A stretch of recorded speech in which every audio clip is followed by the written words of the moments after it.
नमस्कार साथियों, मैं पूरन सिंह। आप देख रहे हैं सम्यक एक्शन। और आप वीडियो पूरा देखा करें और थोड़ा अपने यार दोस्तों से भी फॉरवर्ड कराया करें। मैं देख रहा हूँ वीडियो में व्यू नहीं आ रहे हैं। आप जानते हैं जब व्यू नहीं आएंगे, उसमें सब्सक्राइब नहीं आएंगे, तो धीरे धीरे यूट्यूब अकाउंट चैनल छोड़ना पड़ेगा। तो उसमें हमें भी टाइम वेस्ट करने का फ़ायदा नहीं है। यही बात मैं कहना चाह रहा हूँ आप सभी से। आप मेरा यूट्यूब पूरा देखें और अपने दोस्तों को भी रेफ़र करें, शेयर करें, फॉरवर्ड करें। और उसमें लाइक, कमेंट्स, सब्सक्राइब, व्यू पूरा देखें। कम से कम 2/3 वीडियो तो पूरा देखें। खोला और उसे बंद कर दिया। तो आज शुरू करते हैं वीडियो। सिद्धार्थ गौतम को अपने पिता का राज्य सदा सदा के लिए क्यों छोड़ना पड़ा, और फिर वही सिद्धार्थ वहाँ ऐसे रम गए जंगल में, फिर उन्होंने लौटने की कभी बात नहीं करी। पिता ने, माता ने, भाई बंधुओं ने, सबने रोकने की कोशिश की, पर वो फिर कभी नहीं आए कुछ दिन के लिए चले गए। आज हम उसी चैप्टर पर बात कर रहे हैं। देखिए हुआ क्या था, जो किताबों में कहीं कहीं लिखा हुआ है वो गलत लिखा हुआ है कि जब सिद्धार्थ गौतम महल में रहते थे तो उन्होंने कुछ नहीं देखा था, न मौत देखी थी, न बुढ़ापा देखा था। उनके पिता भी बुढ़ापा में थे, उनकी माता भी मर चुकी थी, ये बात उन तक पहुंच चुकी थी। परंतु लोगों ने इस तरह का अफवाह फैलाई कि उन्होंने एक बीमार आदमी को देखा, एक बुढ़े को देखा और मरे हुए को देखा। तो उसके बाद उन्हें उनके अंदर संन्यास पैदा हुआ। ये जो कहानी है ये गलत है। सिद्धार्थ गौतम कई युद्ध लड़ चुके थे दूसरे राजाओं से। उसमें बहुत सारे लोगों के बलिदान हुए थे, सर्वोच्च बलिदान हुए थे, वो देख चुके थे अपने आँखों से। तो ये सर्वथा गलत सिद्धांत है। सिद्धांत दूसरा है, वो जो शाक्य संघ बना हुआ था उसके वो सदस्य थे। 8वें वर्ष तक वो बिल्कुल उसके वफादार और दृढ़ सदस्य थे, ईमानदार सदस्य थे। तो एक बार ये हुआ कि जो वहाँ की एक नदी है, उनके पास की नदी, 1 मिनट में बताता हूँ, आपको याद नहीं आया मुझे, 1 मिनट होल्ड कीजिए, सॉरी।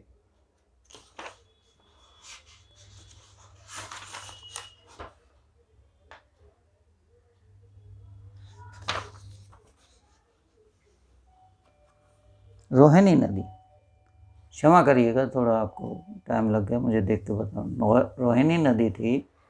वो नदी शाक्य गणराज्य को और कोहली गणराज्य को, दोनों को अलग अलग विभाजन रेखा की तरह रोहिणी यूज किया जाता था।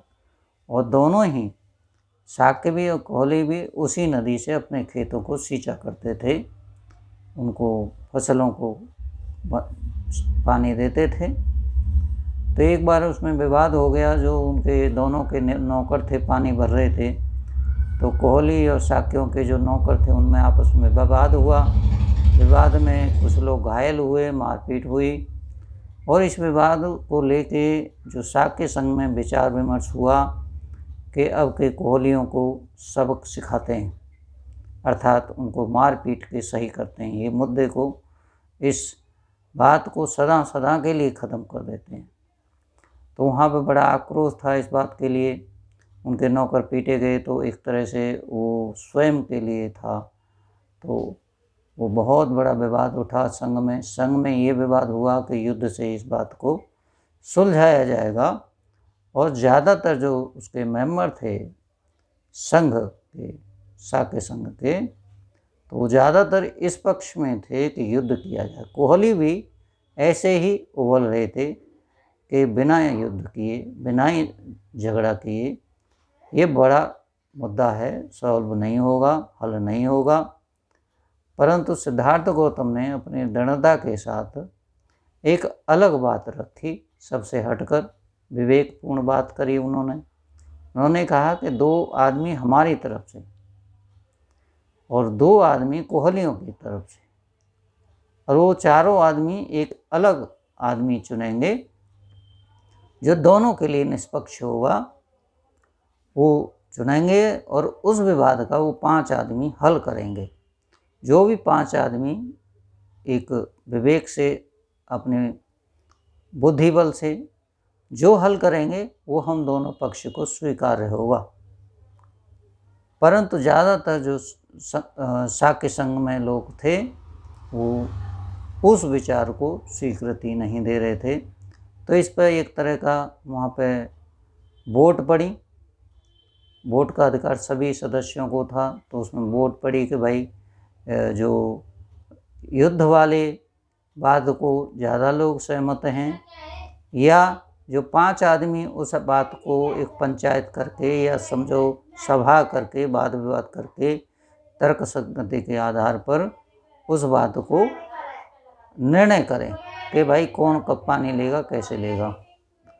परंतु सिद्धार्थ गौतम जो वहाँ मत पड़े, वोट पड़े, तो उसमें वो हार गए। और उसमें शर्त ये थी कि जिसका मत ये है कि लड़ने का या पंच बिठाने का, जो 5 आदमी का, तो जो हारेगा उसे देश छोड़ना पड़ेगा। ये उसमें एक शर्त थी। अब जैसे सिद्धार्थ गौतम उस शर्त को हार गए तो उन्हें अपने पिता के राज्य को छोड़ना पड़ा। और वो उसमें बहुत दृढ़ थे, जब मैं हारा हूँ तो जाना पड़ेगा, और वो गए।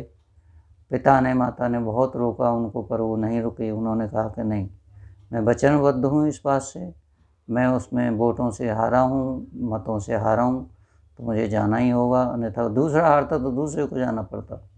मैं राजकुमार हूँ इसलिए आप लोग पीछे पड़ रहे हैं। तो वो चले गए, वो नहीं माने। सबको पता था इस बात को, ऐसा नहीं वो लुक छुप के गए थे, दिन में गए थे, घोड़े पे गए थे। और उनका जो एक मित्र था बचपन का, वो रथ पे बिठा के उनको ले गए थे, बाकायदा उनको छोड़ के आए थे। एक नदी थी निरंजना, वहाँ पर छोड़ के आए थे। तो फिर आगे अपना बाल काट के आगे चले गए। उन्होंने कहा कि भाई मेरे बाल मेरी पत्नी को, यशोधरा को बहुत पसंद है, बाल काट के दे दिए, ये केस उनको दे देना, वो अपनी स्मृति में रखेंगे। तो इस तरह ये घटना हुई। फिर चलते चलाते वो मगध पहुंच गए। 400 किलोमीटर बताते हैं डिस्टेंस दोनों का। जो उनका जो जहाँ रहते थे सिद्धार्थ गौतम, कपिलवस्तु, वहाँ से मगध करीब करीब 400 किलोमीटर, 350 450 किलोमीटर वहाँ तक पैदल गए वो। और जाके वो वहाँ पे भिक्षा करते थे सुबह, और फिर जाके अपना तपस्या करते थे, गुरुओं से मिले, और उसके बाद वो बुद्ध बने। तो आप जानते ही हैं कि 12वीं सदी में जब हमारी यूनिवर्सिटियाँ समस्त नष्ट कर दी गई ब्राह्मणों द्वारा, या इतिहास में तो ये भी बोला जाता है कि खिलजी द्वारा, परंतु खिलजी उसमें मैं समझता हूँ उतना नहीं था, उसे क्या लेना देना हमारी यूनिवर्सिटियों से। ज़्यादा ब्राह्मणों को लेना देना था। वो बौद्धों से बहुत ज़्यादा उनको मतलब एक तरह का चिढ़ थी, उनसे नफ़रत थी। उन्होंने दोनों से मिलकर कि आपको हम भारत में आने देते हैं, और आप बुद्धों को नष्ट करो और उनकी संस्थाओं को नष्ट करो, उनके बुद्ध विहारों को, स्कंदों को, उनके जितने भी यूनिवर्सिटियां हैं, विश्वविद्यालय हैं, उनको नष्ट करो। उन्होंने नष्ट किया। बताते हैं 6 महीने लगातार आग लगी उसमें नालंदा में। तक्षशिला का तो कोई वर्णन मिला नहीं अभी तक, मिलेगा बताएंगे आपको। तो आज इतना ही है कि जो सिद्धार्थ गौतम है वो एक सभा के निर्णय के आधार पर उन्हें अपना देश छोड़ना पड़ा, और फिर वो ऐसे रम गए उस जंगल में, फिर वो कभी न लौटे। आए, कुछ दिन के लिए चले गए, वो सदा सदा फिर वहीं रहे। आज इतना ही। बहुत बहुत धन्यवाद। आपको वीडियो पसंद आए तो कमेंट्स करना, लाइक, शेयर, और पूरा वीडियो देखा करें प्लीज़। उसे आपको भी उसका मिलेगा फ़ायदा और हमें भी मिलेगा। आज के लिए इतना ही। बहुत बहुत धन्यवाद।